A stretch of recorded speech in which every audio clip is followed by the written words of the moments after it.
Ideas caused by scalp germs and dandruff. Fight them with Head and Shoulders.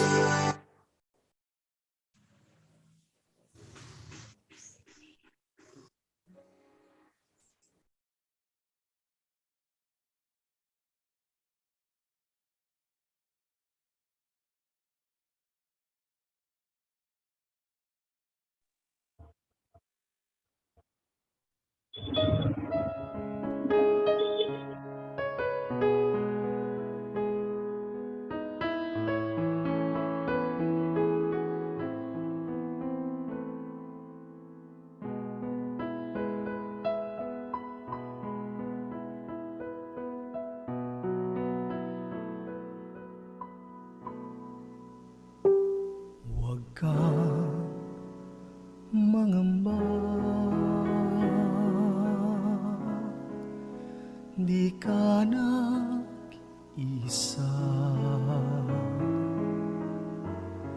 Sasamahan kita saan man magpunta.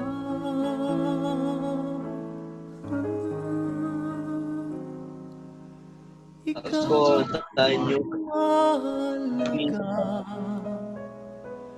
sa aking mga mata, minamahal kita.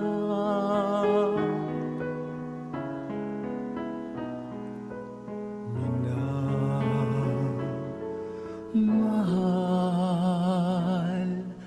kita.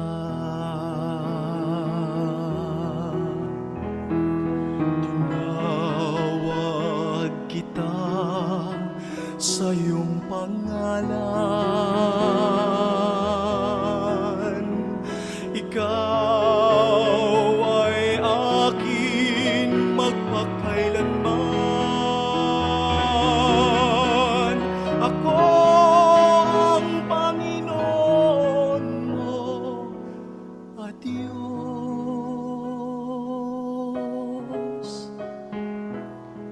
tagapagligtas mo at tagatubos. Huwag kang mangamba, di ka nag-isa. Sasamahan kita saan man magpunta.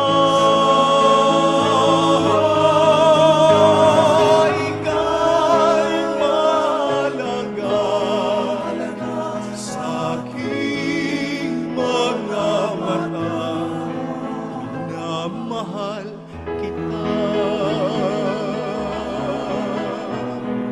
minamahal kita. Sa tubig kita'y sasagipin, sa apoy ililigtas man din.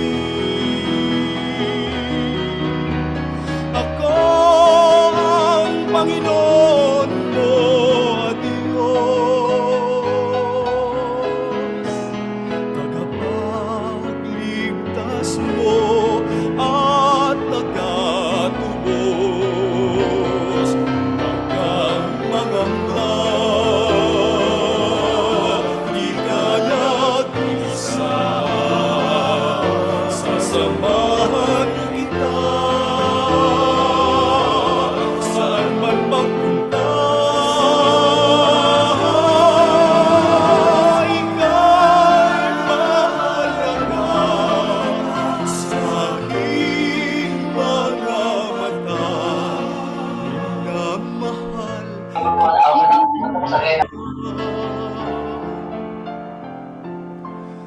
Minamahal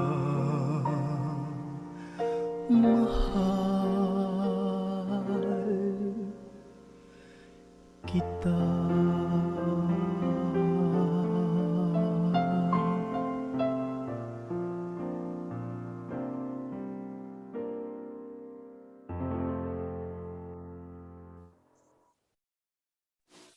Good afternoon, dear teachers, and welcome to our first session for this 3-day activity. Before we start po, let me give you a few reminders. First po, let's keep all of our mics on mute while the sessions are ongoing unless po nagpa-participate po tayo sa discussion or the open forum.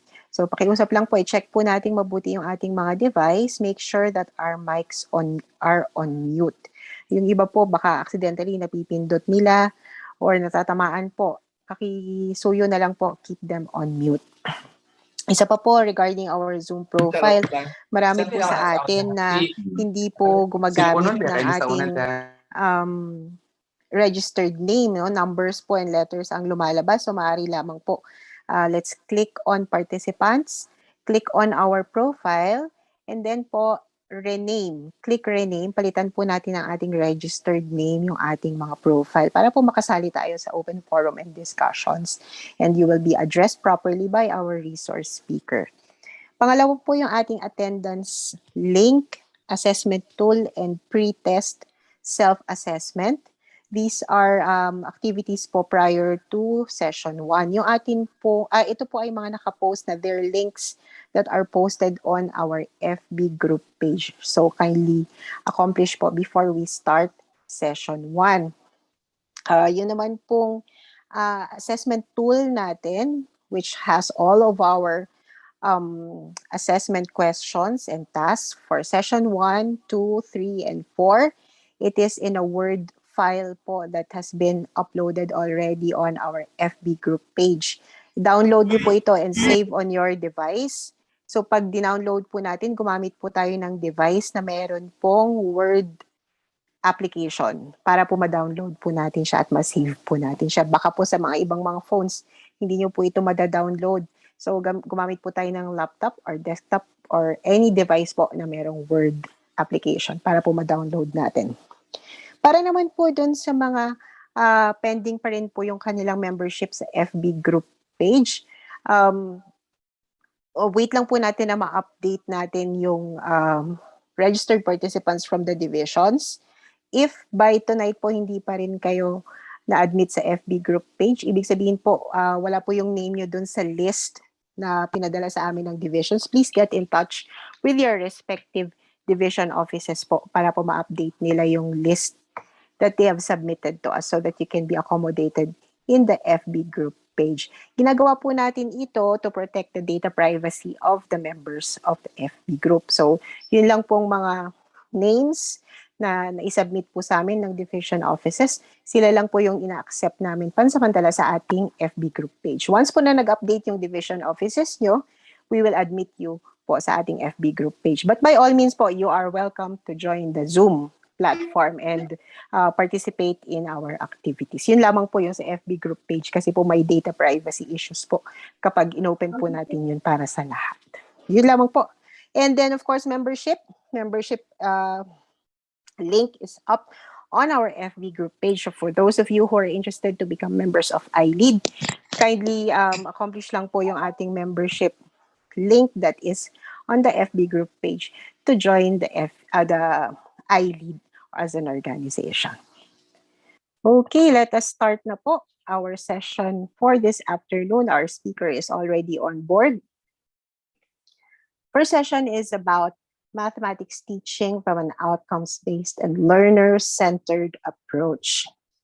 Our first session aims to demonstrate how teachers can align lessons, activities, and outputs using the OBE framework.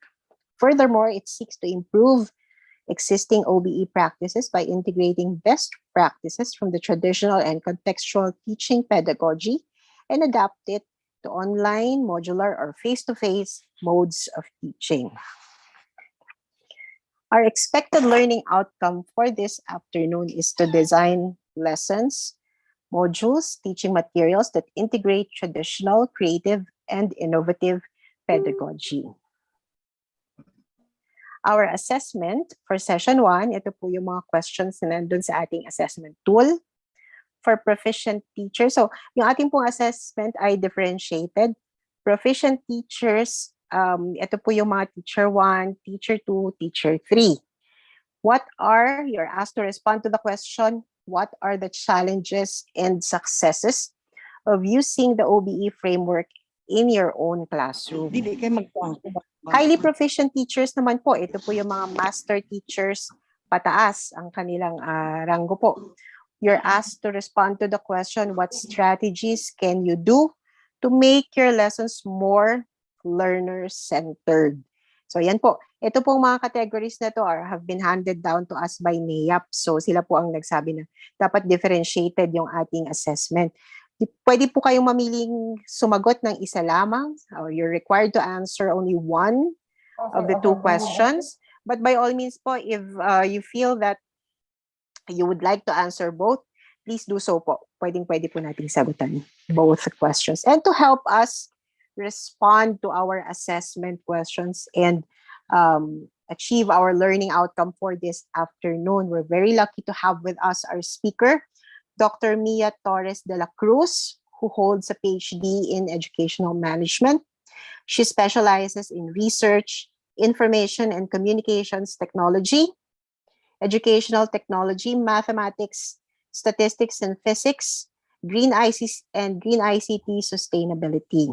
She's currently a researcher, educator, and consultant at Infinite Dynamic Minds International Research and Consultations at Negeri Sembilan in Malaysia and at Sairam Institute of Management, Sairam Engineering College at Sai Leo Nagar in India. Ladies and gentlemen, let's welcome our speaker for this afternoon, Doc Mia. Doc Mia, good afternoon. Hello, good afternoon po sa atin. Can you hear me? Is my audio okay? Yes po, loud and clear. Yes Okay. po. Yes, ma'am. Right, good afternoon po. I'm so honored. Thank you, Ma'am Ria. I'm so honored to be here with you this afternoon. So let me share my screen. Go ahead po. Okay. Ayan, visible naman siya, ma'am. Okay na po siya. Yes po. Right. Okay, so let's start. So my topic is mathematics teaching from an outcomes-based and learner-centered approach. So before we start, these are our learning outcomes, no, for this discussion. So at the end of the session, I hope we'll be able to define learner-centered approach and OBE, or outcomes-based education. So we will also compare OBE and MELC. So I hope you will be able to know what is the difference between OBE and MELC. And the third one is we should be able to improve existing practices by integrating best practices from traditional and contextual teaching pedagogy. And then we will be able to adapt OBE practices to face-to-face, online, and modular modes of teaching mathematics. Yan. So let's start.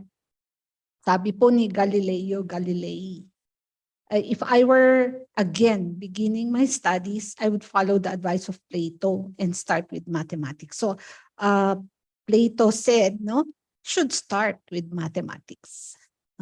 So we start with learner-centered approach. Ano ho ba yung learner-centered approach? What is this? So to define learner-centered approach, we view learners as active agents. Sila yung focus natin. We focus on our on our learners. As opposed to the traditional learning approach, yung traditional po kasi, they are considered only as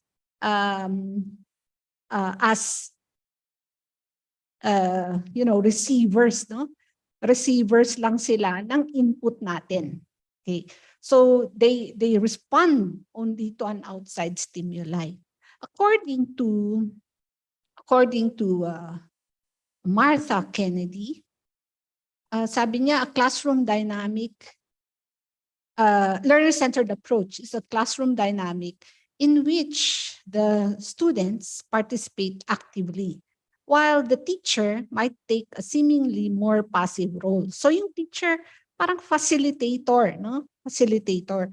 But still, you still have an important role, although we consider, no, that we are doing um, passive participation. Okay. Bakit ba learner-centered approach yung ating yung focus natin? No? Because in most learning theories, although they have their own thought, no? Meron silang sariling path, yung mga theories na to. But one thing always come out on top. Ang sabi dito, the more engaged people are in the learning process, the more they will retain information. So the more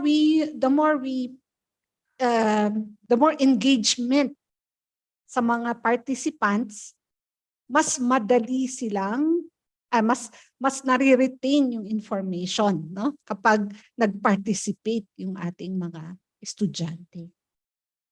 Okay, so most of the theories ganun po siya. Yun yung direction of learning theories.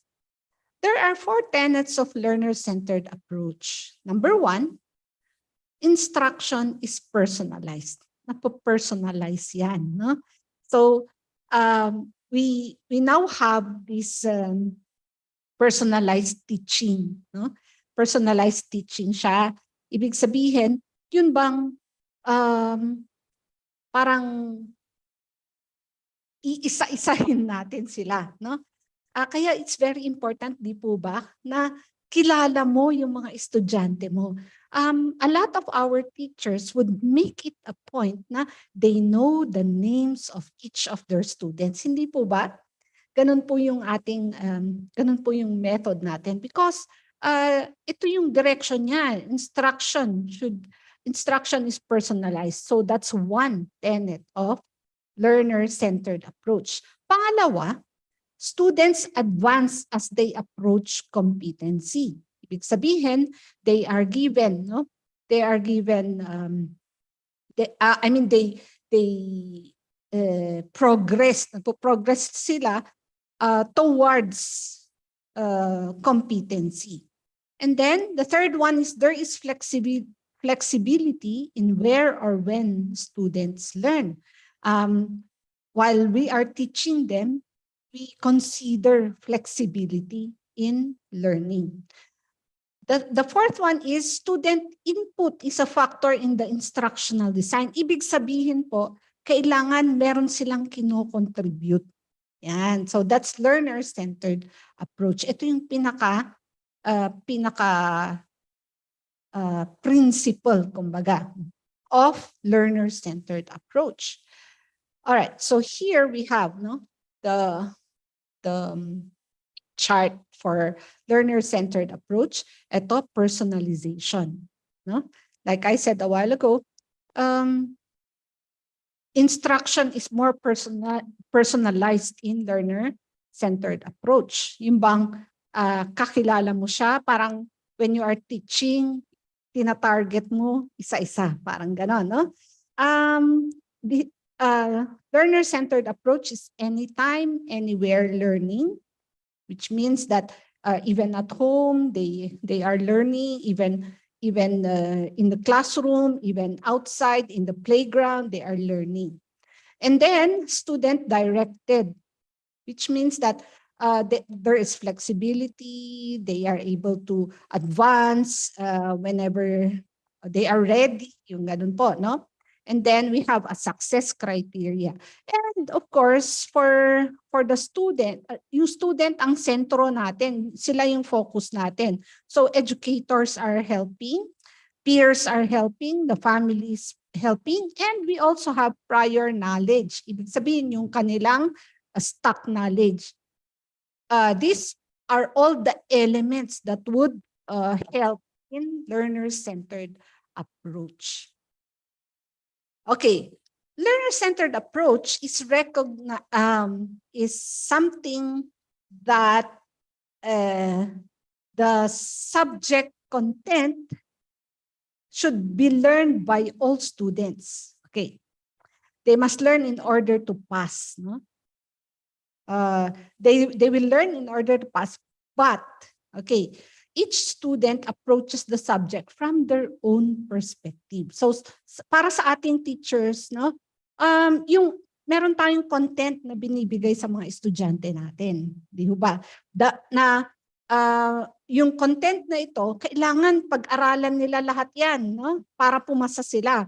However, no, in learner-centered approach, ang gusto nating gawin is each student should approach the subject from their own perspective. Yung sa kanila manggagaling, no? Meron silang contribution, they are able to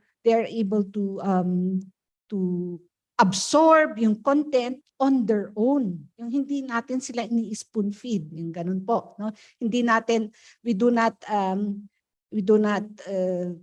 parang input all the time, no? Na lahat ay nanggagaling sa atin. Hindi ho. Ang learner-centered approach is they are able to absorb the content in their own perspective. Dapat meron silang way in which makakapagbigay. There should be a way in which our students would be able to contribute also from their own experiences, from their own stock knowledge, mga ganun po. Okay, yun, sabi natin, ang mga bata kasi, they have their own unique past experiences, they also have an understanding of themselves, and they also have their own aspirations. So, itong mga to, these are factors that would help, no? That would enhance their learning. No? It would enhance their learning. So, since gusto natin silang mag-participate, they would also share, no? They would also share their experiences. And in sharing their experiences, in sharing how they understand themselves and also their aspirations, they're able to, no? They're able to contribute as well as learn from the lessons na binibigay natin. So sabi dito, own identities are influenced by factors such as gender, age, past educational experience and achievement. And include po natin dito yung class, yung ethnicity, nationality, sexual orientation, self-perception, etc., etc. And this would all be factors that would help them, that we consider, no? That we consider in teaching them. Tapos, ito po, they have multiple identities that would enable them, to learn. Huh? Okay. So, sa mathematics naman, that's general, no? Yung diniscuss natin in the previous slides, yun yung general. Paano naman po sa mathematics? So, learner-centered approach in mathematics,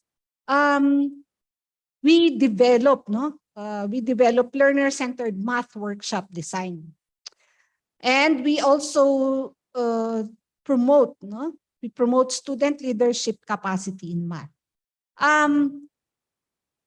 I remember there was a time na no?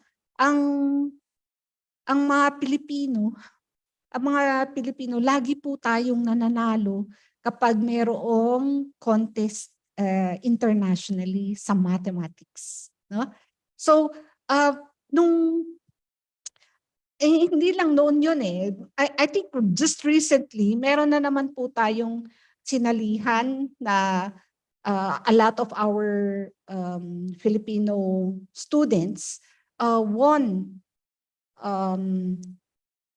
mga gold medals, no, abroad. So that would show yung leadership nila sa mathematics, no? Ibig sabihin, hindi tayo kulelat sa mathematics. This is something that we want to promote, no? We want to promote student leadership capacity in mathematics. Another approach, no, another approach for learner-centered in mathematics is the use of inquiry-based lesson design. Ano yung inquiry-based lesson design? We ask them questions, and then we also encourage them to ask questions. Then another approach is leveraging visual representation to activate mathematical thinking. Ayan po, no?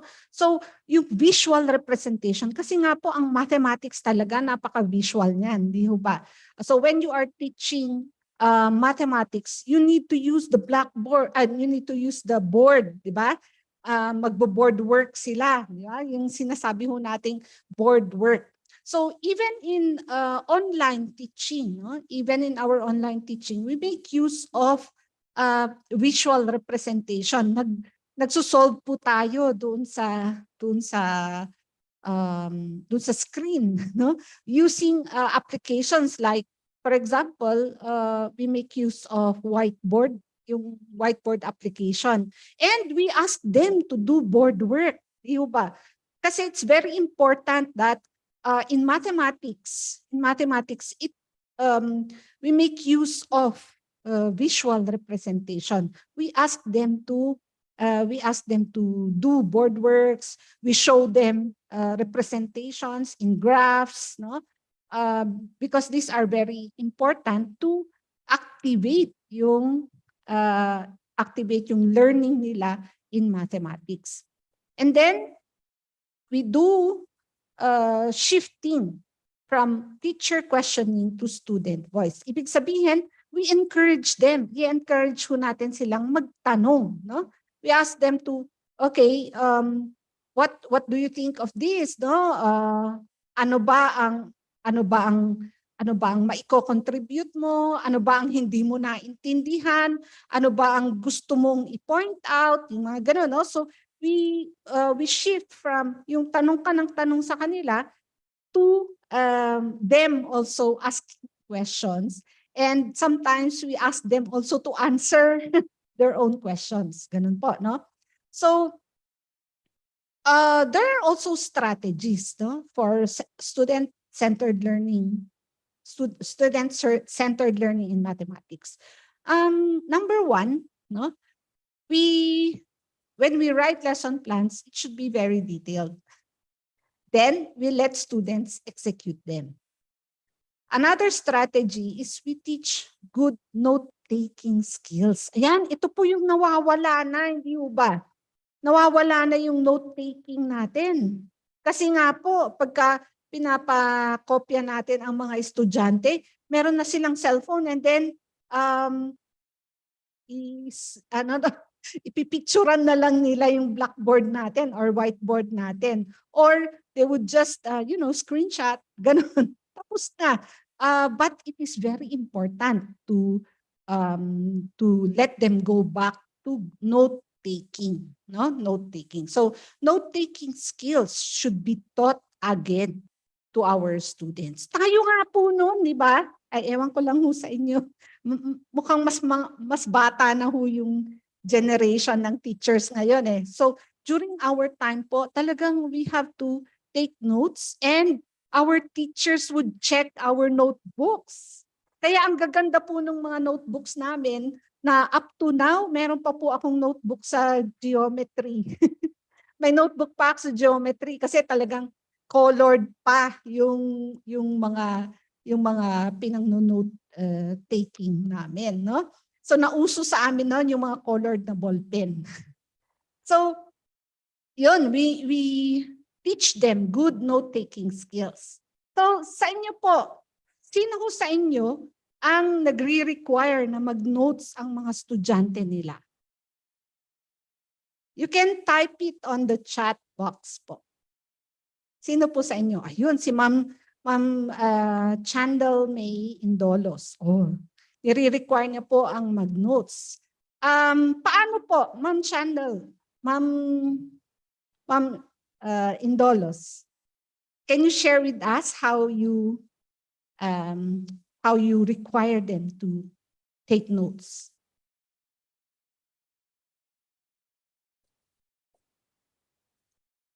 pati po si pati po si Ma'am Joely and Ma'am Marianiva. Sino ho sa inyo mag-share? Share po tayo kung paano nyo nire-require ang note-taking. Ano po ang ating strategy? Huh? Sige Yung po, mga nag-raise hand po, pwede pong mag-unmute.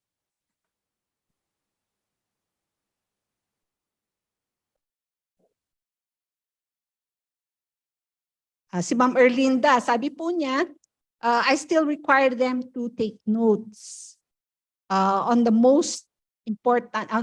important details of her lessons daw po. Pati si Ma'am Jesseline din daw po. No? Ano pa po may mga strategies ho ba kayo?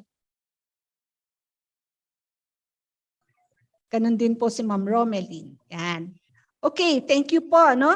So, yes, teaching them good note-taking skills. It is very important, no? That they write it down. Kasi nga po, according to studies, when you take down, no, when you take down notes, especially in mathematics, when they solve, on paper, no, ang retention po mas matagal. Retention is much more. There's more retention, no? So the next one is we keep students motivated. We make activities fun. Yung fun activities po, it's not just for the lower grades, no? Pwede ho tayong mag-activities, fun activities sa high school. Senior high, junior high, we can still give fun activities. So we can be very creative in mathematics to keep students motivated. We had one activity. Meron po kaming activity pero sa college na po yun. No? We had an activity.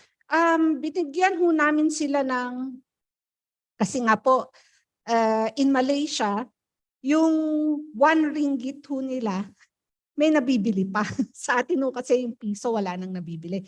But anyway, yung 1 ringgit ho nila, may nabibili pa. So what we did is we grouped them into like 5 students per group. Tapos we gave them 1 ringgit each. No? We gave them 1 ringgit each. Tapos they will go to the shops. Tapos yung pinakamaraming mabibili na items ng 1 ringgit lang, sila yung mananalo. Meron din po silang meron silang prize. So just to keep them motivated, maghahanap sila ng way para yung 1 ringgit nila, no, makakabili yan ng marami. So that would be one way to make lessons more fun. Yan, no? And then the next one is we make tests a real-time learning experience. No? So yung test mo, it should be a learning experience then. It should not be something that would scare them. No? And then we grade for learning and not for yung nakuha niyang points. Yun yung grade natin. But we try and find a way that we grade them for the learning. That is according to Bogdan. No po? Next. Okay.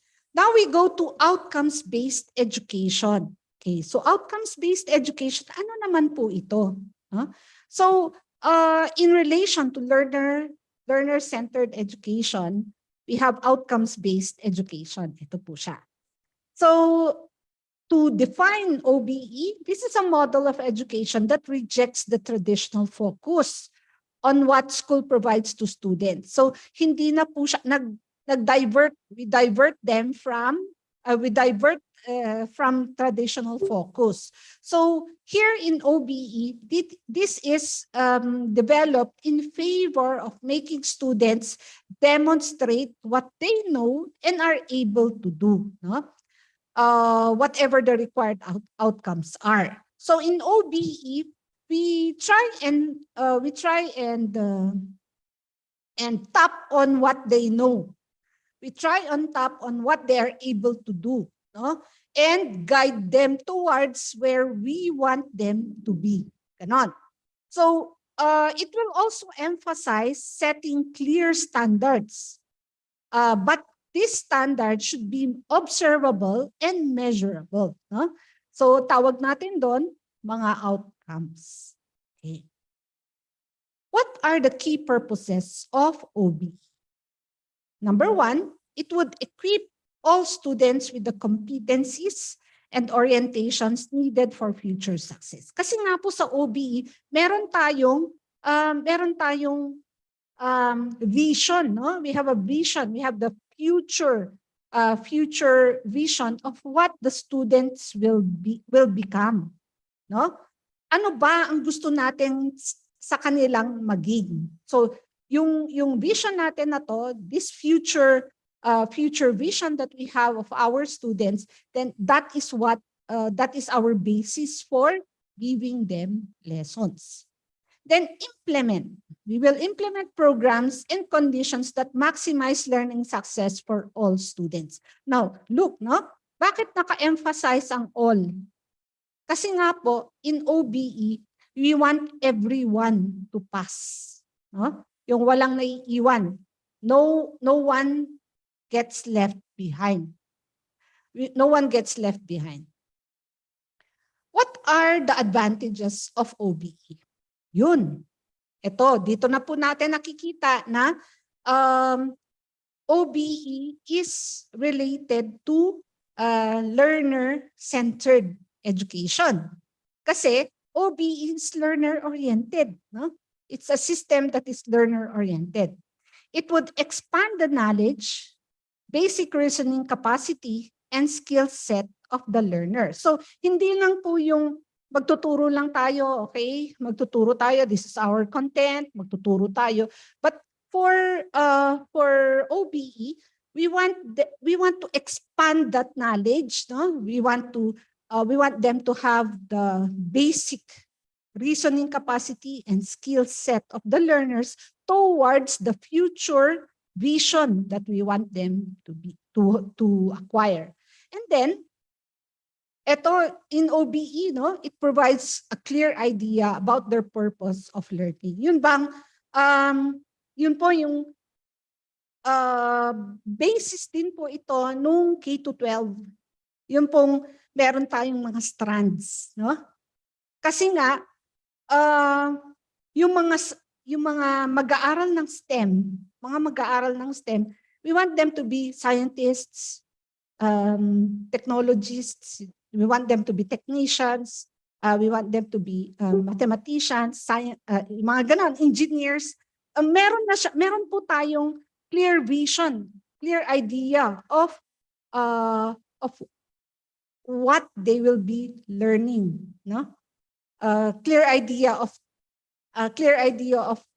where their learning would go to. Okay, it will promote focus on the relevant. Ibig sabihin, ano ba yung pinaka-importante? Yan.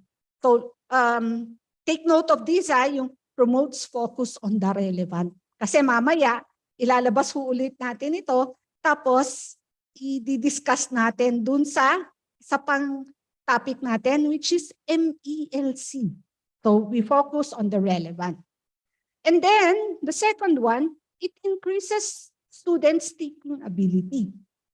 Mas mag-iisip po sila, no? Learners are assessed on an ongoing basis. Yan, yung tuloy-tuloy yung assessment natin. Hindi lang yung, okay, first periodical exam, second periodical exam, tama na. Ganon, no? Hindi po.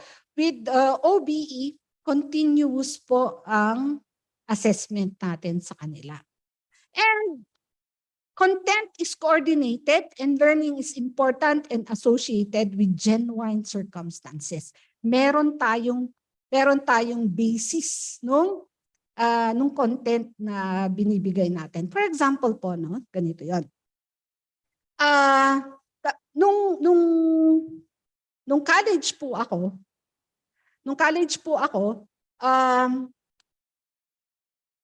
yung mga teachers po namin, magtatanong po sila, what is the name of your professor?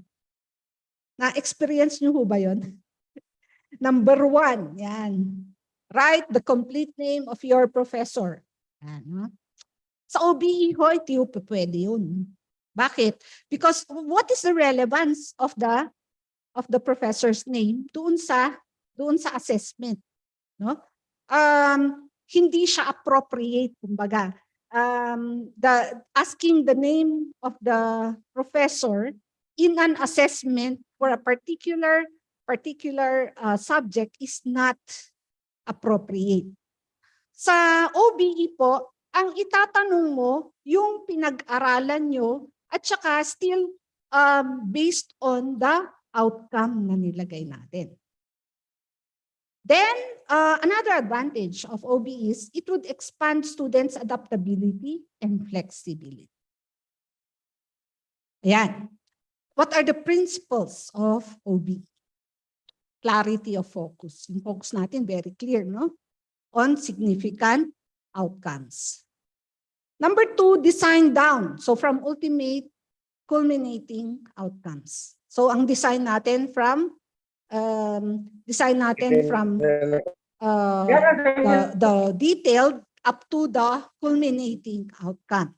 So yun dito po natin nakikita no yung program outcome mula sa course outcome, program outcome, yung mga gano'n, no? Course outcome, program outcome, lesson outcome, yung mga gano'n. So it is designed down. And then, we have high expectations for high-level success. Yung expectations natin medyo mataas. Na? And then number 4, we have expanded opportunities and support for learning success. So we want to be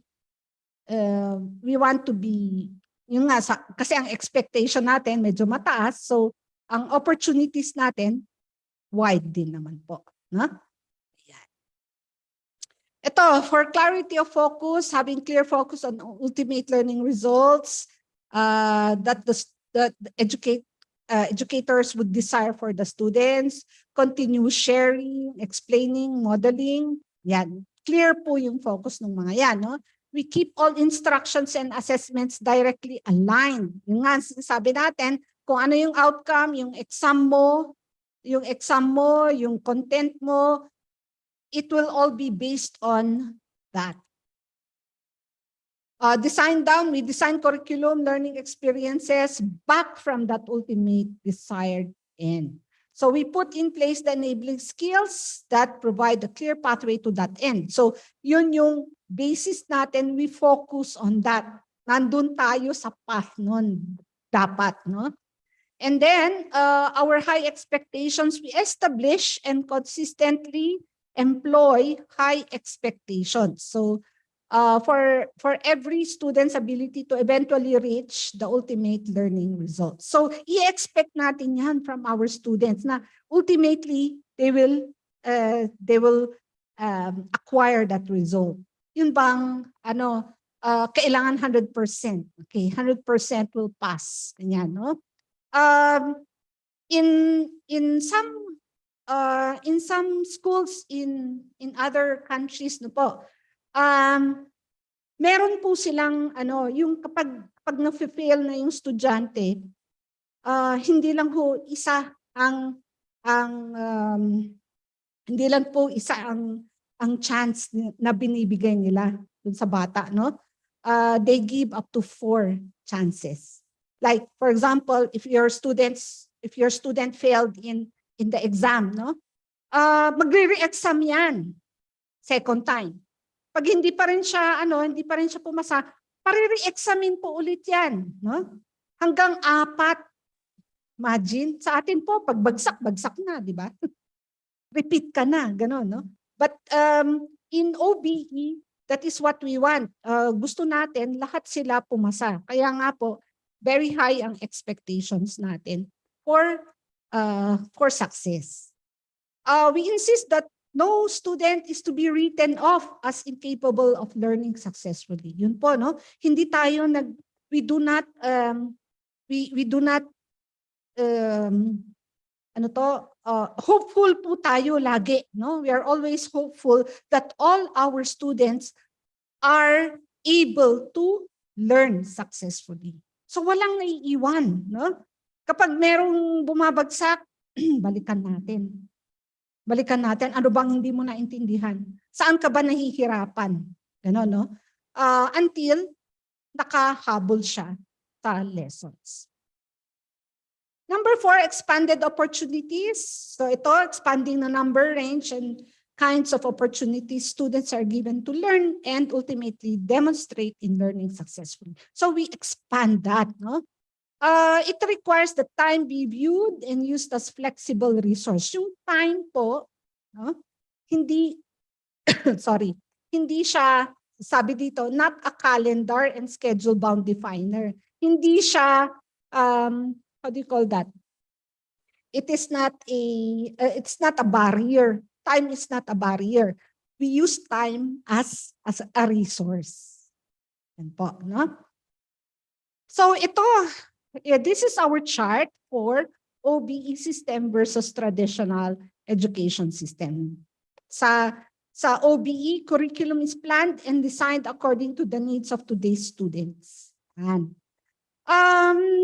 traditionally, sa traditional, we have the same curriculum passed from previous generation to next generation.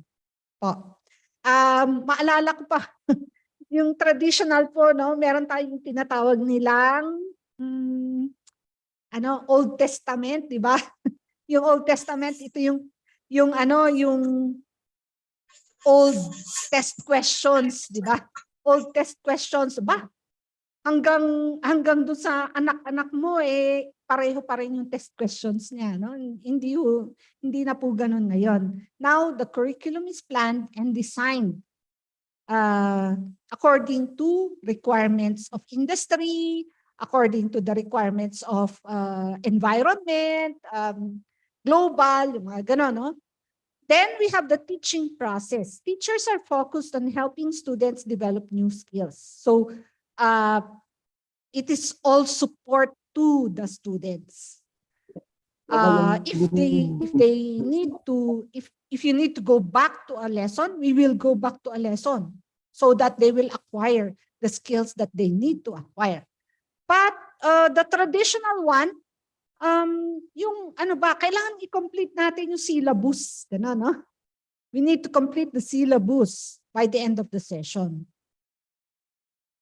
In OBEs, sa assessment, mga exam, ganyan, activities.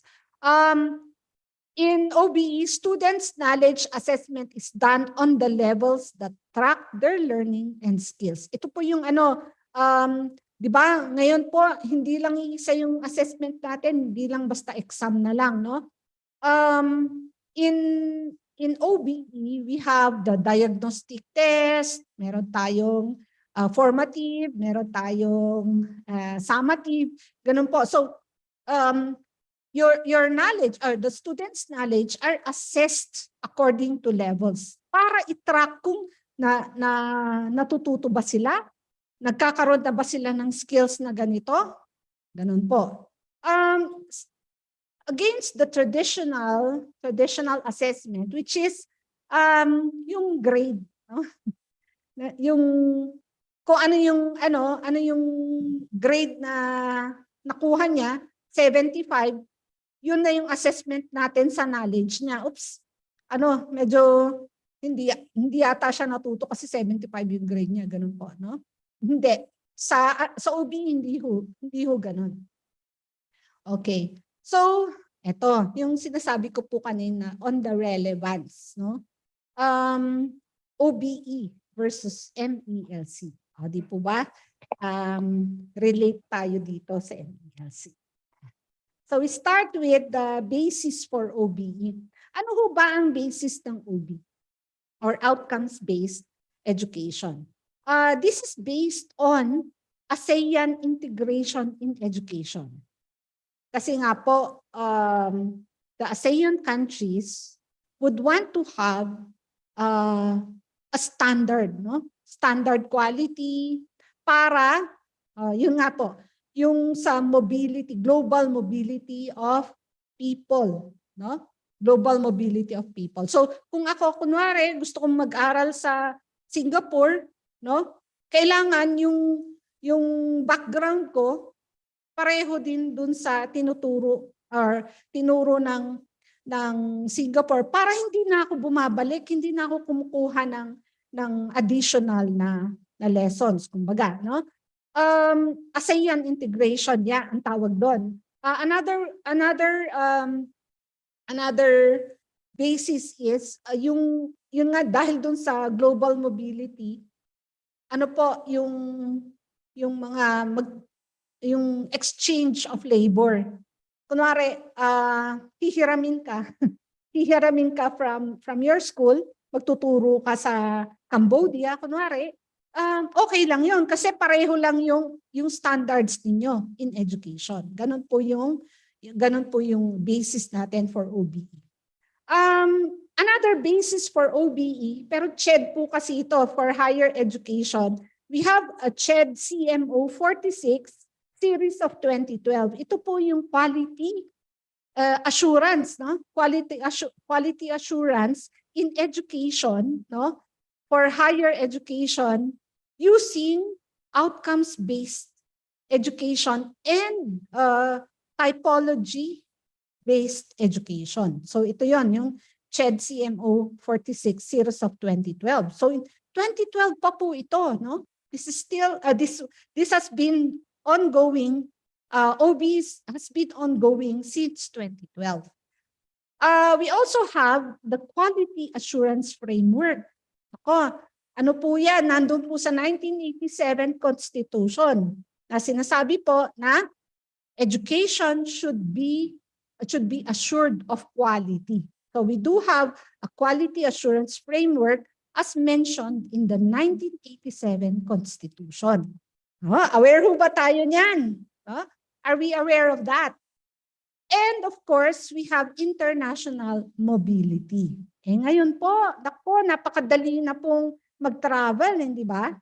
We can travel for additional training. We can travel for, to get our master's degree in another country. Or yung mga estudyante po natin, they complete their elementary education here, then go to another country for their high school or senior high school or college, ganyan po. So, if we are complying to outcomes-based education, mas mapapadali po para sa atin. How about, this should be MELC, basis for MELC. Ito naman po, ang basis natin for MELC is the DepEd Memorandum CI 2020-000 or entitled, the memorandum entitled Clarification on the Use of the Most Essential Learning Competencies. Nandun po lahat ng competencies or MELCs na kailangan nating i-acquire para sa ating mga estudyante from kindergarten to senior high school. Yung K-12.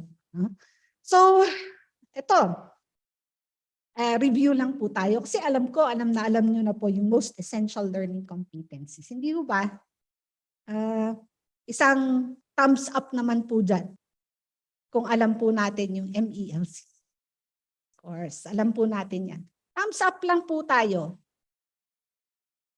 Ay, hindi ko alam. Ako rin hindi ko alam kung nasa yung thumbs up. Saan ba yung thumbs up? Sorry po. Ayun. I have 15 already. Okay. Thank you po. Hindi ko mahanap. Okay, anyway. So, yes, our most essential learning competencies. Ito yung competency-based approach. Tapos, the reason actually for the most essential learning competencies, response po ito para ma-develop yung resilient education system natin during emergencies. And we consider, no? We consider the pandemic as an emergency.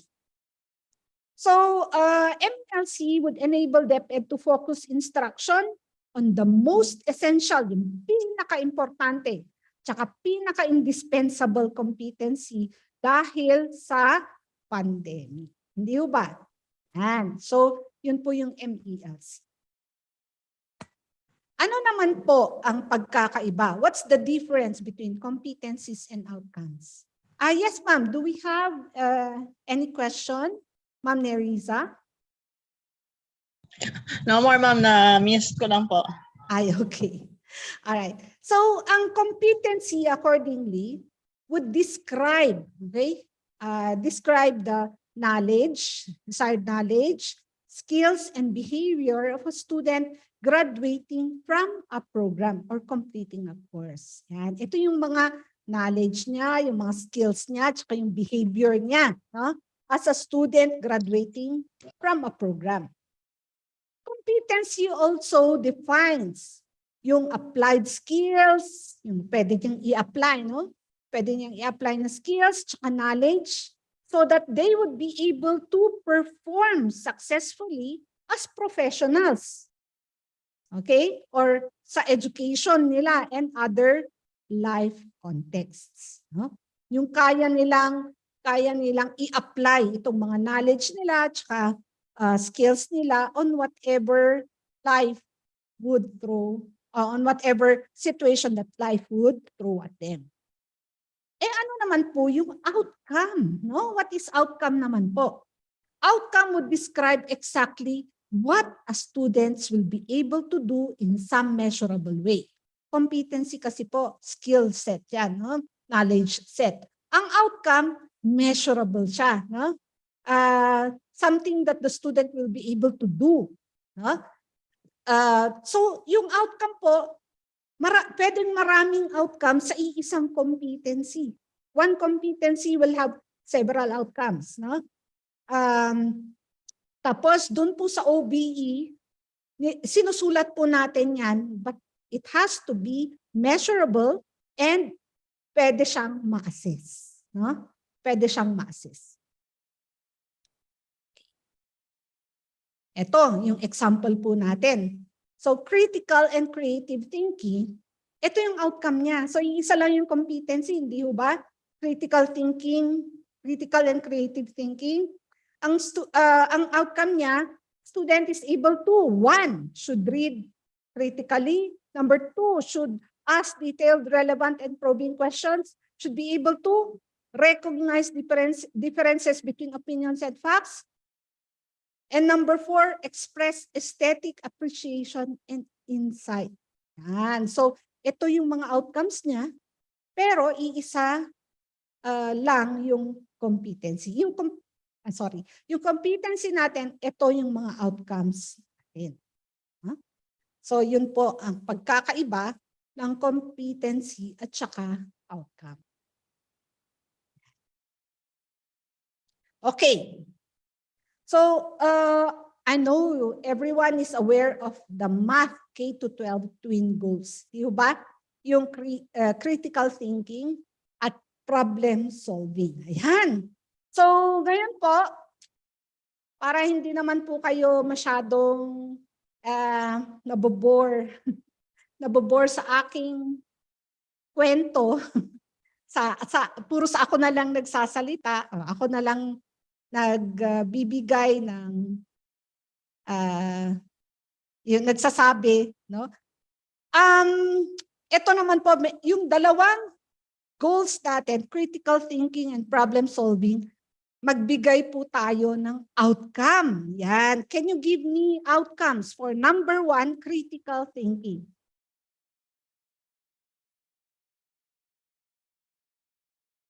You can type on the chat box po. You can type on the chat box.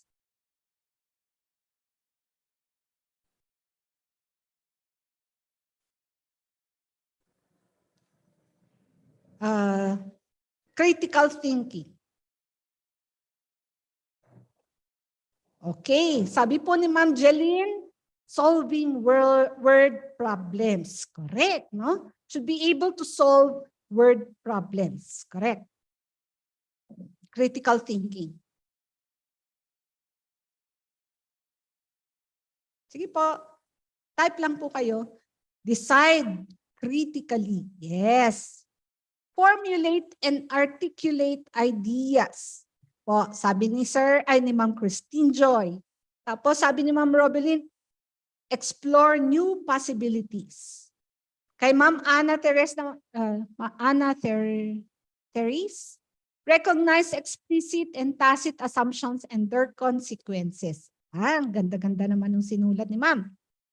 Evaluate mathematical statements. That's correct po. Identify given. Tama po yun, no?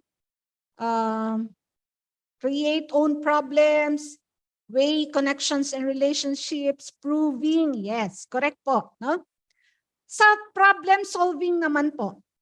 How about problem solving?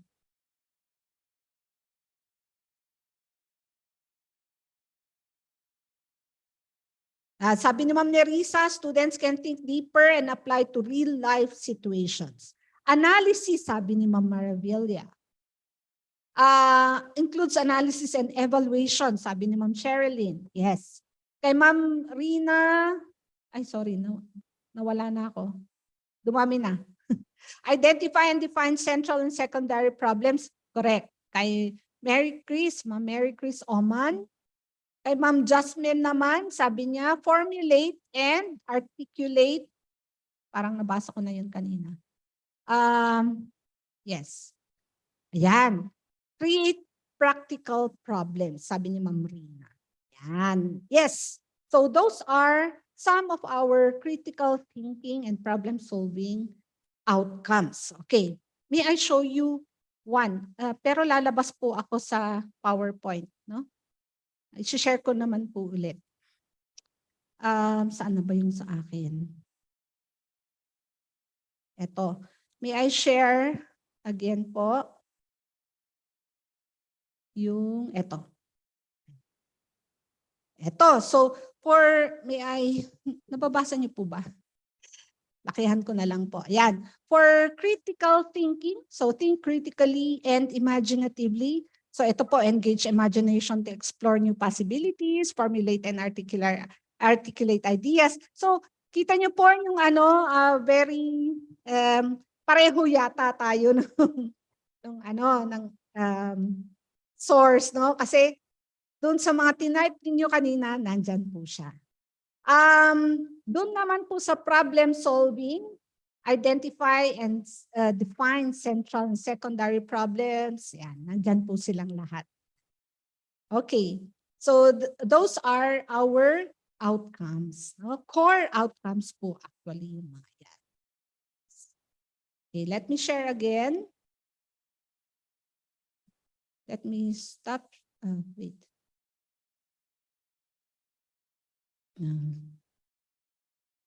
Pa-share po ulit. Ayan. Okay. So, yun po yung twin goals and the core outcomes of the competencies. Ayan. Ito po, these are the international mathematics standards. Some lang po, hindi lahat.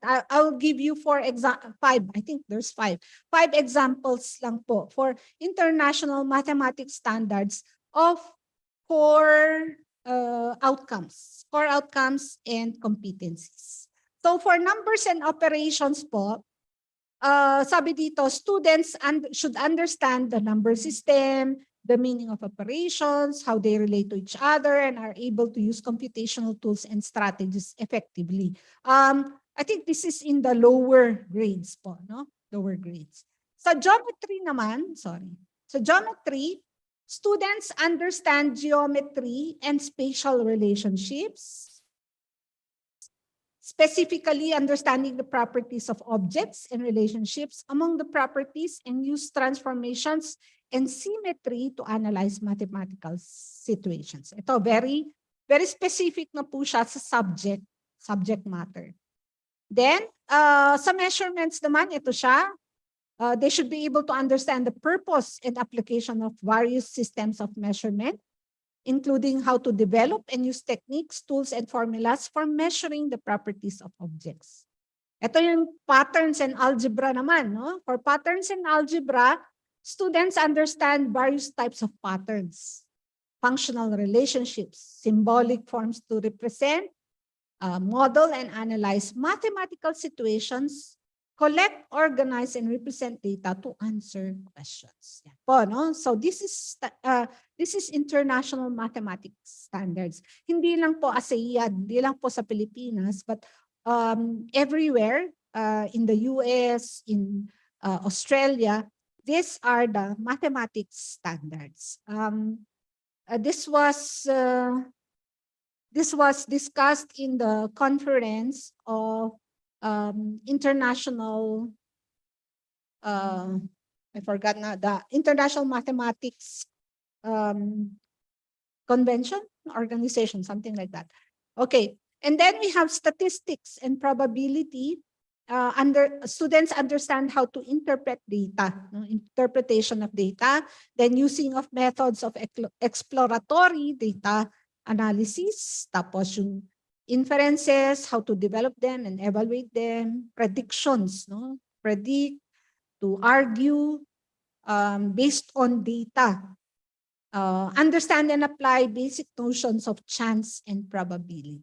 Yan po yung international mathematics standards on statistics and probability. Yeah. So we have here the skills and processes in mathematics. One is knowing and understanding. Number two, estimating, computing and solving. Ito yung mga skills, no? So visualizing and modeling, representing and communication, conjecturing, reasoning, proving and decision making, and applying and connect. So ito yung mga skills and processes in math, of which we need to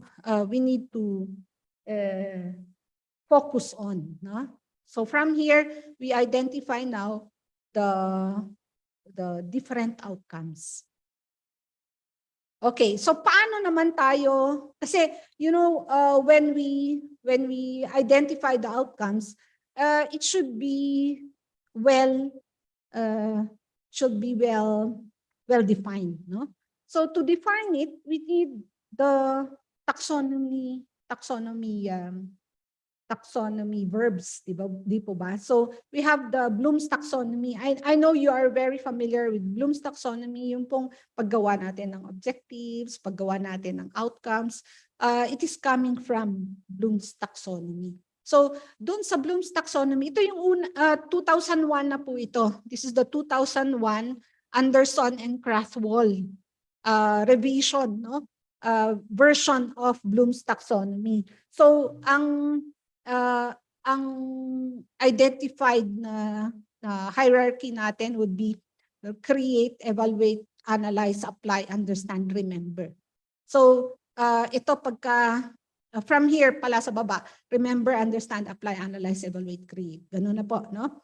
So ito siya. Ito yung digital planning verbs. Pagka gagamit po tayo ng digital design of our curriculum. No? So remembering, understanding, applying, analyzing, evaluating, and create. Ito, hierarchical siya. So it is also, we are also complying on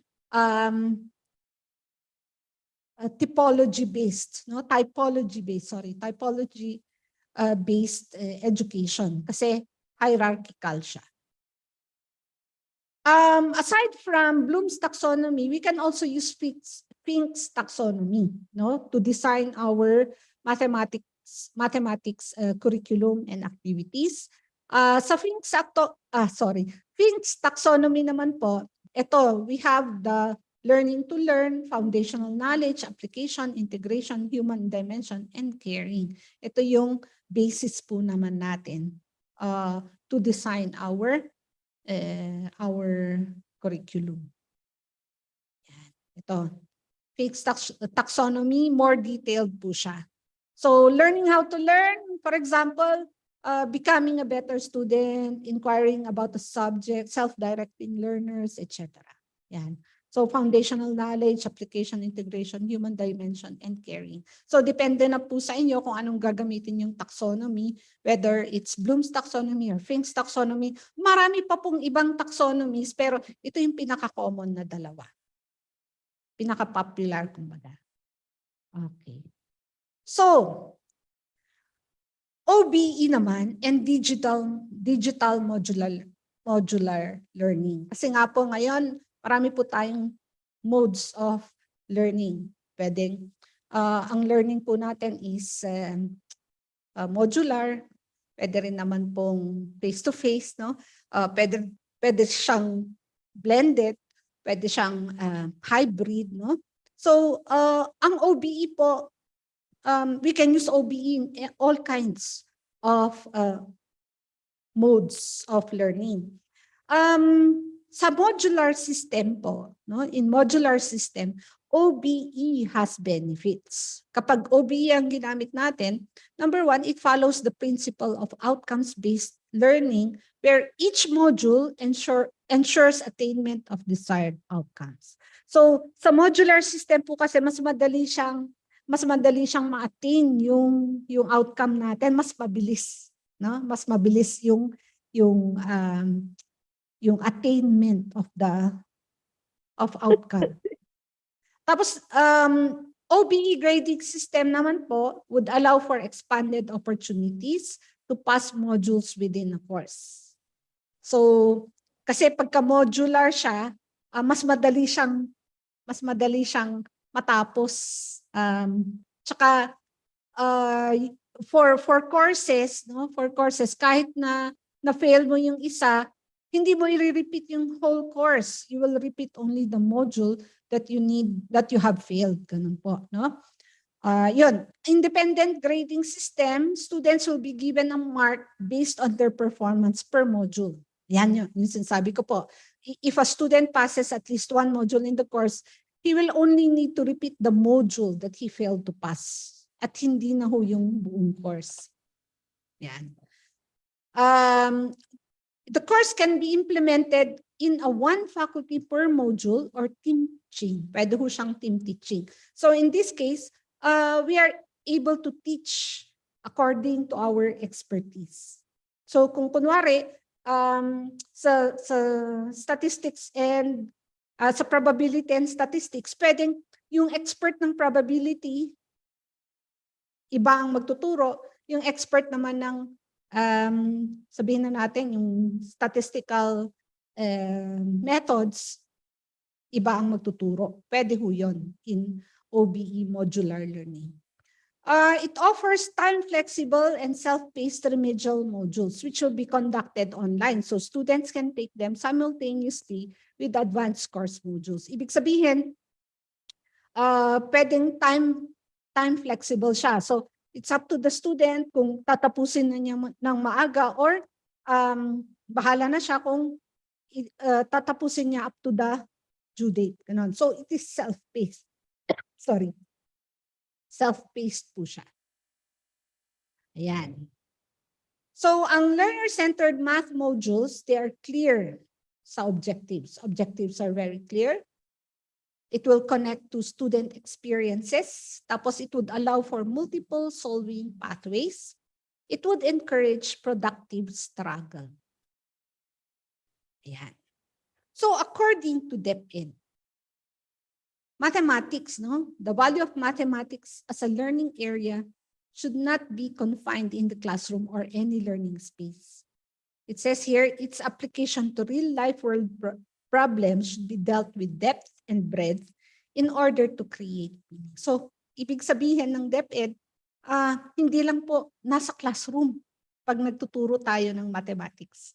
Pwede ho tayong maging creative, no? We can be creative, we can go out. Any learning area po pwede po natin gamitin so that we can teach mathematics effectively. Yun po, no? So, sa OBE, sabi dito, it is not what we want to teach. It's what the students should learn. Ayan. So, I have all my references here. Yan po. Thank you so much. That's all for my discussion. If you have any questions, I am open for them. Mia, thank you for sharing this afternoon. Doc Mia, um, sabi natin kanina hindi na bago yung OBE, but maybe you can share po your experience as a student coming from the old style of teaching where hindi pa OBE. And when you became a teacher na OBE yung ginagamit, what would you say would be the most important or most significant shift na sa palagay mo, sana meron to nung ako yung student? Yun pong yun yung learning centered po siya. Learner centered, sorry. Learner centered or student oriented. Because with OBE po, we have to make sure na yung basis natin for everything from the content up to the assessment, it is based on the outcome that our students would want to achieve. Yun po. So nung kami po ay nako hindi ho tatapusin ng professor yung syllabus, na intindihan mo man o hindi, tatapusin niya po 'yon, no? They wouldn't care whether you understood or not. Nagfe-fail ka, they don't care. Ngayon po kasi, pag nagfe-fail ka, meron po tayong assessment sa gitna, no? Yung formative assessment.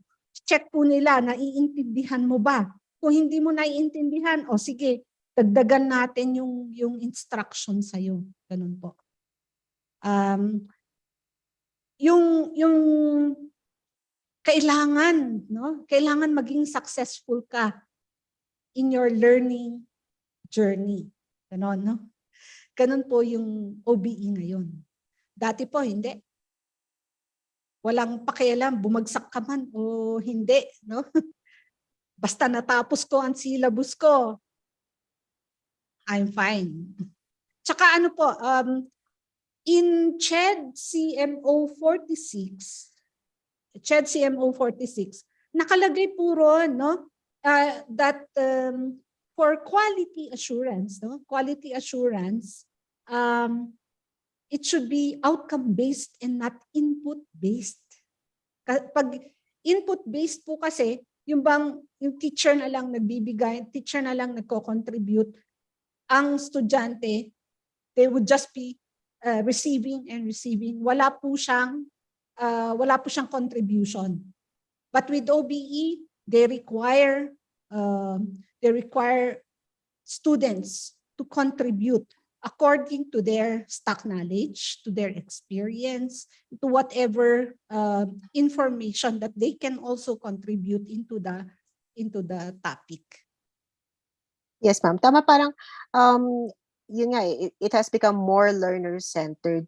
And then, na-emphasize dito lalo yung hindi na siya one size fits all, because Correct. you will have to appropriate it to the kind of students that you have, to their strengths and weaknesses. But what do you think, Doc Mia, kung halimbawa, would you say that this has made teaching easier on the part of the teachers, or has it made it more challenging? Definitely, it made it more challenging to the teacher po. Pero although it's challenging, it is more satisfying. No? It's more satisfying po, especially for the teachers who are very passionate on teaching. With the OBE, no? With OBE, we are nearer. yung mas malapit po tayo. Our heart is nearer to our students. Kumbaga, mas malapit yung, paano ba yun? Mas malapit po tayo sa mga estudyante natin. Teaching wise, we understand, no? We understand what they are going through. Ngayon po, alam na natin kung sino yung itong estudyante na to, hindi masyadong natututo kapag nakikinig lang. Kailangan ginagawa niya. Ganun po.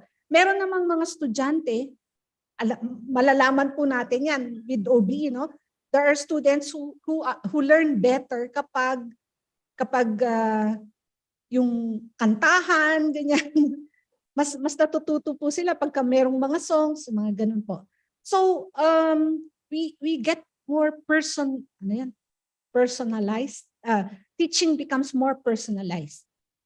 Yung dati po, hindi natin iniintindi kung kumain na ba yung estudyante ko? Ngayon po, no? Just now, one of our teachers, nagkwento po siya na yung anak daw po niya, pinauwi ng teacher kasi po, hindi kumakain. Ayaw kumain nung estudyante. Bakit daw ayaw kumain? Kasi nga po, yung kanin po niya malamig.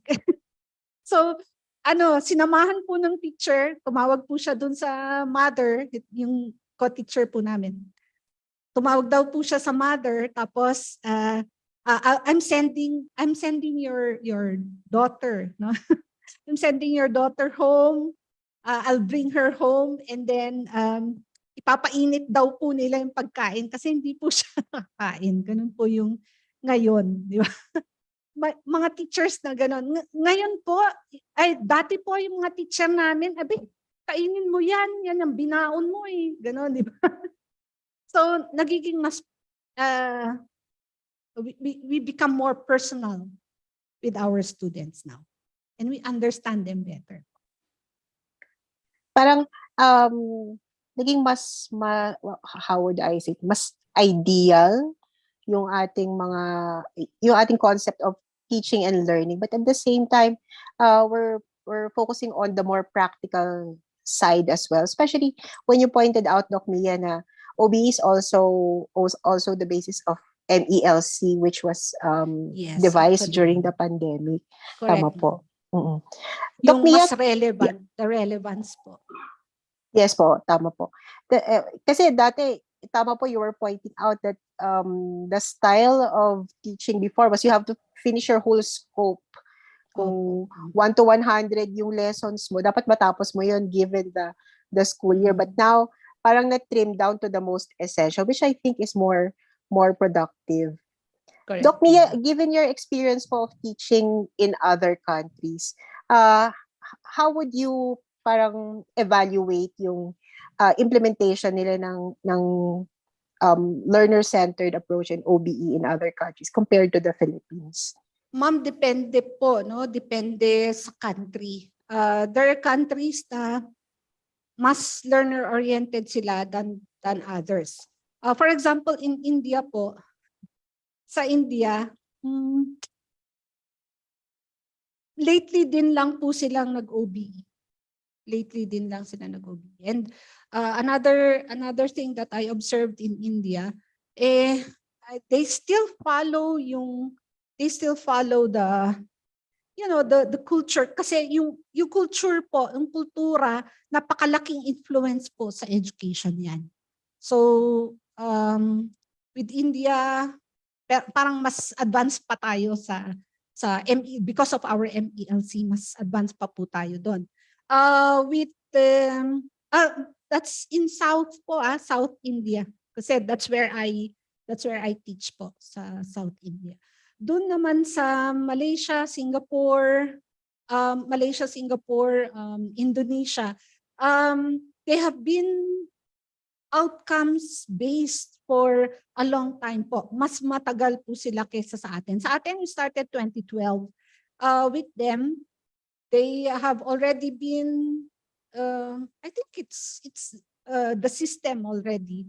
Tapos po, parang napangalanan lang na OBE around 2009, 2008.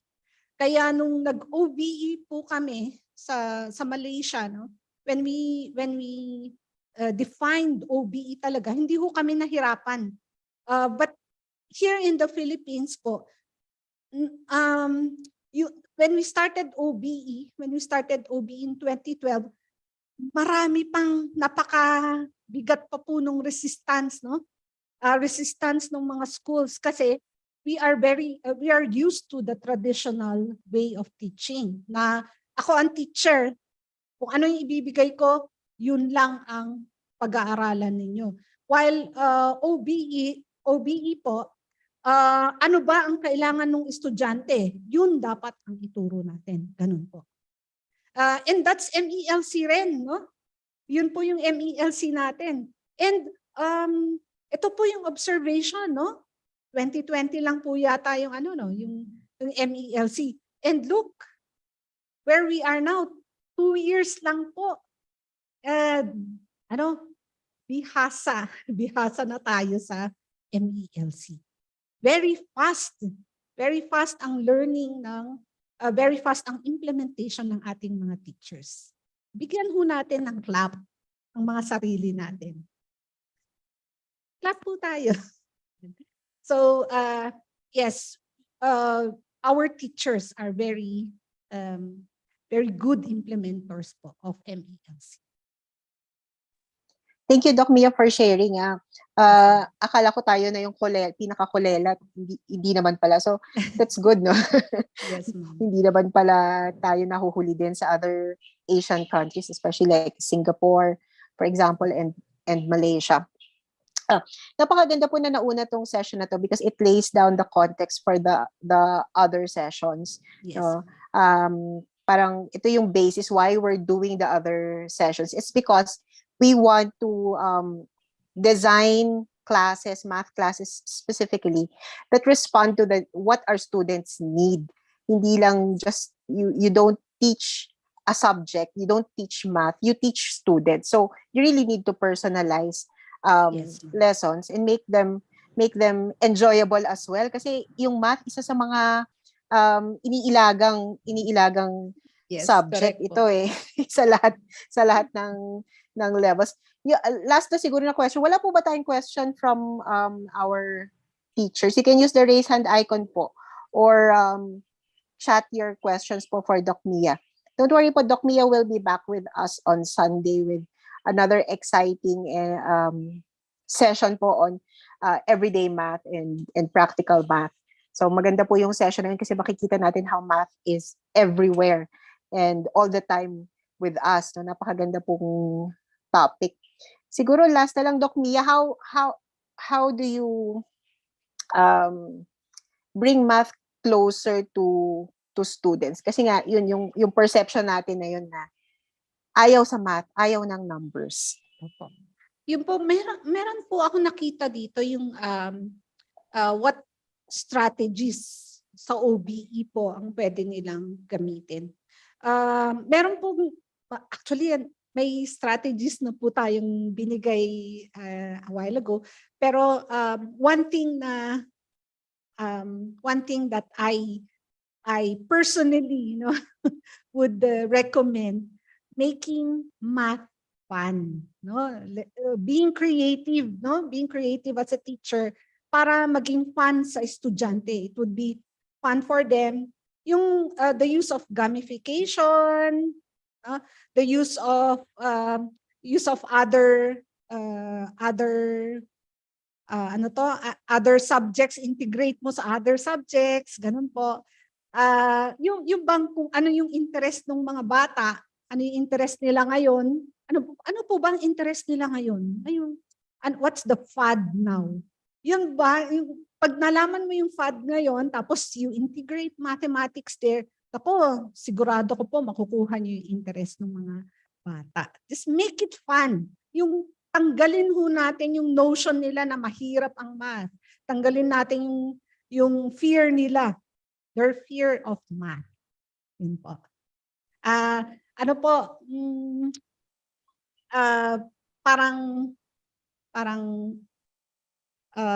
Sa Sunday po, didiscuss po natin yan, yung fear of math.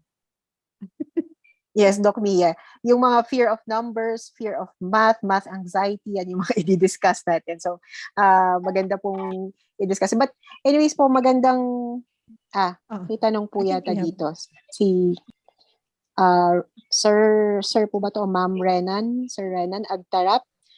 Good afternoon po, Doc. You have emphasized the point on OB that no student must be left behind in terms of their achieved outcomes. So if the teacher will try to reach those challenged learners just to let them acquire those outcomes designed, what would happen to those who already achieved or acquired outcomes? I know this one is very difficult po, no? Ito ang pinakamahirap po sa part ng teacher, yung you try and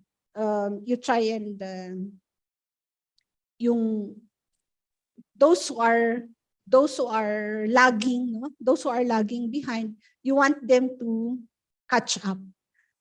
Ang ginagawa ho namin sa Malaysia, no?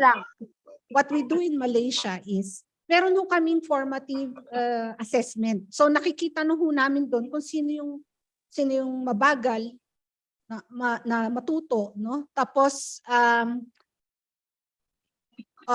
yung mga bumabagsak at an early stage of the course.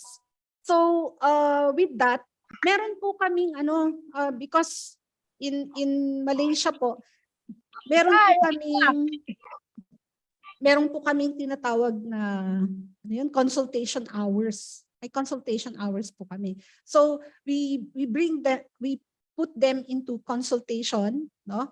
Tapos doon sila mabibigyan ng additional na instruction. Either i-tutor sila or i-identify nila kung saan ba sila mahina, tapos doon ifo-focus yung additional na instruction. Pero nasa mainstream pa rin po sila. They're still in the mainstream. So habang nag-aaral, habang nag-tutor sila, tinuturuan mo pa rin yung iba. So ginagawa lang natin yun para makahabol sila and they can still join the mainstream. Ganun po. I know this is very difficult for us here in the Philippines na gawin yon. Kasi nga po, sa atin, sa isang klase po, di ba? 70, 60 sa isang class. Doon po kasi, meron ho silang, they have it is already defined na hanggang 30 lang ang estudyante mo. Hanggang 30 lang ang estudyante. Hindi lalampas ng 30. So, minsan 20 lang, ganyan. Kaya madali lang po sa mga teachers, no? Madali lang sa mga teachers yung magbigay ng additional na instruction. And then, nagtutulungan po, no? Nagtutulungan yung mga teachers. So, for example, there are students who sometimes it's the language, yung language barrier, no? Sa Malaysia po kasi hindi lahat-lahat magaling mag-English. So sometimes some of them are lagging behind because of the problem with English. So ang ginagawa nila, ipapasa yan sa English teachers. As i-tutor, then they come back to you, they're okay already. But it's still in the mainstream. So, hindi ho maapektuhan yung mga fast learners. Ganun po. I think, Doc Mia, merong similar strategy naman yata dyan for Philippine, in the Philippine system. I think meron silang ginagawang remediation for those who are lagging behind. So talaga pong yung naka-mainstream and they can cope, they just go on with the usual flow, I suppose. But then those who need extra help, I think yun yung parang, Doc Mia, natatandaan mo yung shinare dun sa last session natin, yung mga non-numerates and non-readers. That is a very good program. Napakagandang program po yun na pwede ho nating i-benchmark. Yes. Ang shinare po yata ng ating teachers from last time is that because of the return to face-to-face classes, yung last 2 years na walang face-to-face, talagang meron silang na-identify na those who are non-numerates. So, ang ginawa nila Yes. parang meron silang numbers camp of Oo. sorts. No, na Oo. nag-spend sila ng 2 weeks, yun lang yung tinututukan nilang subject. Ang So, ganda po ng program na yes. yun. Napakaganda po. So I think that's also something that we can try out as best practice, no, na Correct. ginagawa po ng ibang divisions. Yes, ma'am. Yes po. May mga nag-share po dito. Sabi ni Sir Agtarap, 75 daw po ang kanilang average number. Oo, mahirap po talaga. Very Kaya challenging. for us po na medyo mataas yung number of students, we have to develop other programs po para lang po ma-address natin yung problem na yon. Yes po, kasi yung number pa lang na yun in a class, very challenging na talaga. Sabi din po ni Ma'am Cheryl, Ma'am Doc Mia, very challenging especially in lower grades where we have struggling readers, yet it's also very fulfilling. Syempre pag natuto na sila or naturuan sila, I suppose, yun yung ibig sabihin ni Ma'am Ivy. Yung kay Ma'am Hazel po, magbe-base pa din po ba sila sa MELC? I think during our last session po, di ba, I think yes, you are still basing on MELC, pero dahan-dahan ho yatang you will go back to the normal, yung previous system. Yes po. Parang nung nag-transition tayo from face-to-face to modular or online, ngayon nagta-transition back na naman tayo to face-to-face. Tama po. So, gradual na naman po. I think nadadagdagan ulit yung MELC natin. Sir Edwin, I think Sir Edwin's sige hand po. is... Yes po. Sir Edwin, go ahead po, Sir Edwin. Good afternoon. Yes, sir. Yes, I'm from Davao Occidental Division. Yes, sir. I think the OBE is a good system right now, but maybe we have to look into the foundation of, that's the problem behind the foundation of the stamps to the basic mathematics.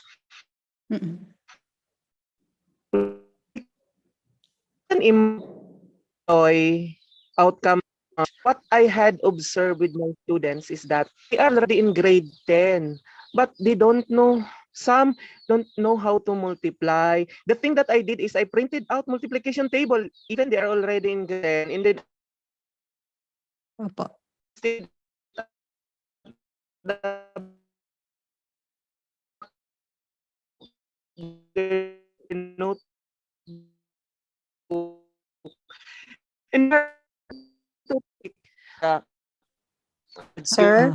Sir, medyo choppy po. Hindi po namin marinig yung sinasabi niyo, sir. So in our school, I think the signal is...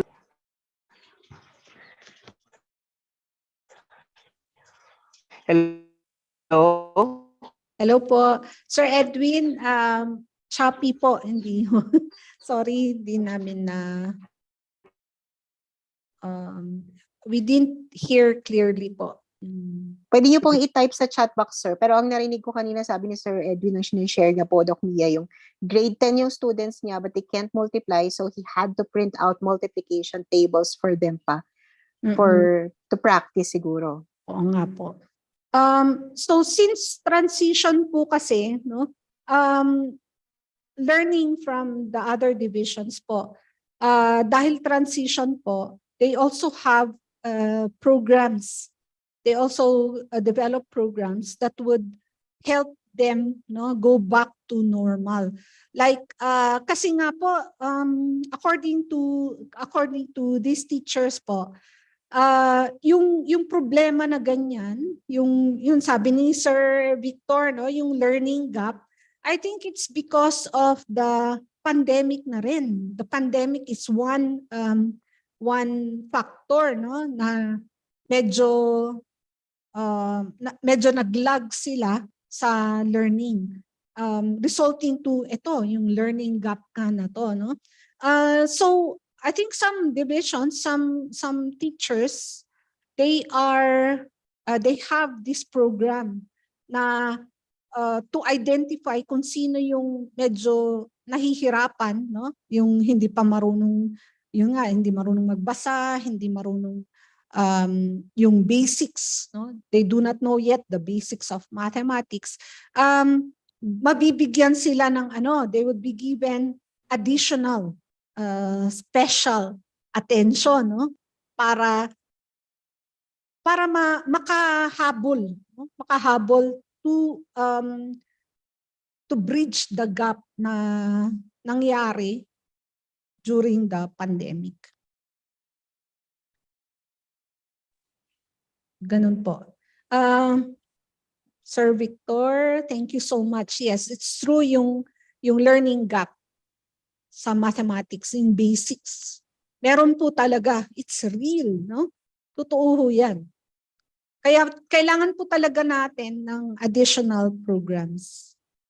And OBE would help. Kasi with OBE, nakasenter tayo sa estudyante. We identify kung ano yung needs nila. We identify kung saan sila nagkukulang, ano yung hindi nila naintindihan, ano yung hindi nila alam, and then that's where we concentrate. Ganun po. Ayun. Kay Ma'am Daphne Jane, sabi po niya, they cannot recognize numbers. Ganun din po, no, yung some of the cases po, some of the cases of yun non-recognition of numbers, baka naman po meron silang they have, how do you call that na, ma'am? Learning disabilities po. Yes, they have learning disability. The non-recognition of numbers and letters, pwede pong it's not really, no, it's not really the teaching, the way the teacher the way the teacher would give them the activities, but it may also be a different problem. And ito po, kailangan i-diagnose natin sila so that we can help them. Yes po, tama Doc Mia, yung halimbawa they have dyslexia, so bali-baliktad Yes, yung that's the basa one. nila sa numbers, or Yes, sometimes ibang learning disability, they can't understand yung binabasa nila, so they can't solve problems if that's the Opo. case. Yun nga, sa traditional po, there's no way na nadadiagnose natin ang dyslexia. Kasi meron po tayong mga colleagues ngayon na we realized na napakagaling pala nila. But when they were in elementary, they were considered, failures kasi they cannot recognize numbers, they cannot recognize letters. Ganun po. Now, meron na tayong way. No? We do have different ways to recognize these learning disabilities. So it would be easier for the teacher. Minsan po hindi yata ako marunong magturo. Bakit yung mga estudyante ko ganito? Hindi po. We just need to identify kung ano ba yung problema. Tama po. It's good that we already are aware that there are assessments also for learning challenged na mga students natin, so we can help them. Lalo na po if they are, for example, 1 in a class of 75 or 2 in a class of 75. Ano po yan, red flags na kailangan na po silang siguro ng assessment. So some teachers are sharing po on the chat they can relate to the challenge of learners na nasa grade 9 and 10, don't know basic math. So babalikan niya, hindi siya makapag-proceed sa lesson ng grade 9 and 10 kasi babalikan pa po niya yung basics daw. Opo. It would help siguro po if Kasi po, hindi naman lahat, di ba? Hindi naman lahat merong problema. Yung merong learning gap, tawag natin. So, maybe we can we can request our school to develop a program for students who would be needing more instruction. Yung bang babalikan natin yung basics. Yes po. Kasi totoo naman po na challenging yun kasi nga, you cannot, scaffold without having a solid Correct. grasp of the basics. Tama po. Okay. Don't worry po, yung mga ibang questions po natin, i-address po natin yan when Doc Mia comes back on Sunday. So, ito pong session natin for session 1 just lays down the foundation of all the other sessions that will follow. Alam po natin marami tayong challenges in teaching math. But don't worry po, the succeeding sessions, I hope, makakatulong po to make teaching of mathematics easier on our part as teachers and also on the part of our learners. Doc Mia, final words po. Okay, thank you so much po. It's been an honor to be with you. I will see you again on Sunday po. Thank you so much for participating, and I am looking forward for our next session. Okay. Thank you po, Doc Mia. Bye-bye. We'll see you again on Sunday. See you po. Thank you. Thank you po. Dear teachers, thank you po for your sharings na nasa chat box, no? I'm sure po that our fellow participants are teachers who are here today can relate to all of our sharing the challenges that we face in the classroom as teachers, not only of math, but also of other subjects and also the different kinds of students that we encounter in our classes. So, sa sessions po natin tomorrow, I hope that we can pick up strategies naman po and ideas for us to help our learners who are lagging in terms of mathematics skills and mathematics lessons or solid background in math. Makakatulong po yun as well as para naman po sa mga fast learners natin para maging challenging po and fun yung math para sa kanila. So yun po yung session natin for tomorrow. I hope that this session has enlightened us as well as given us ideas on how to become more empowered teachers when we go back to our classrooms next week on Monday. Thank you very much po for your participation this afternoon. We'll see you again tomorrow po. Our session tomorrow starts at 8:30 in the morning. Maraming salamat po. We can now proceed to answering our first assessment task, yung assessment task po natin for session 1, which is in our assessment tool. So yun po, nasa FB page po natin yun. Yung pong mga nagtatanong about the presentation of Doc Mia, I will post it po on our FB group page for everyone. Maraming salamat po. Good afternoon to everyone. We'll see you tomorrow. Thank you. See you tomorrow. See you tomorrow po.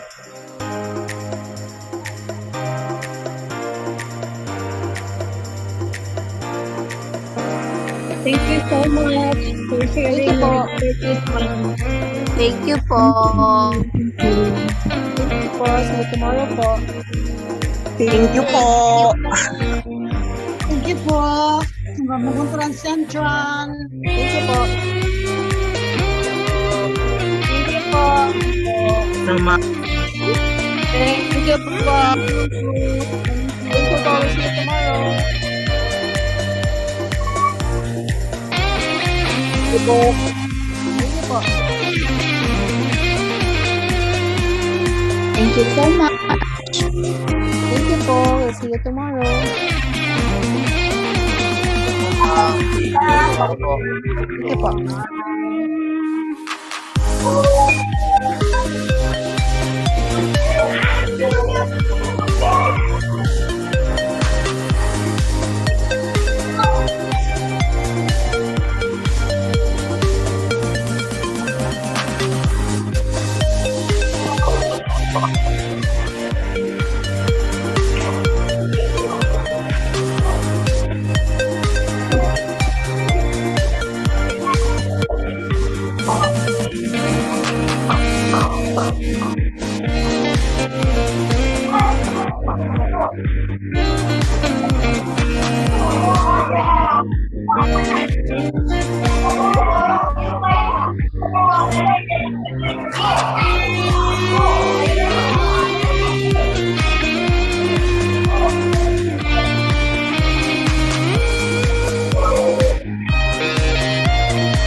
Kaya ng pag-ikaw, kung pag-ikaw, kung ano mo,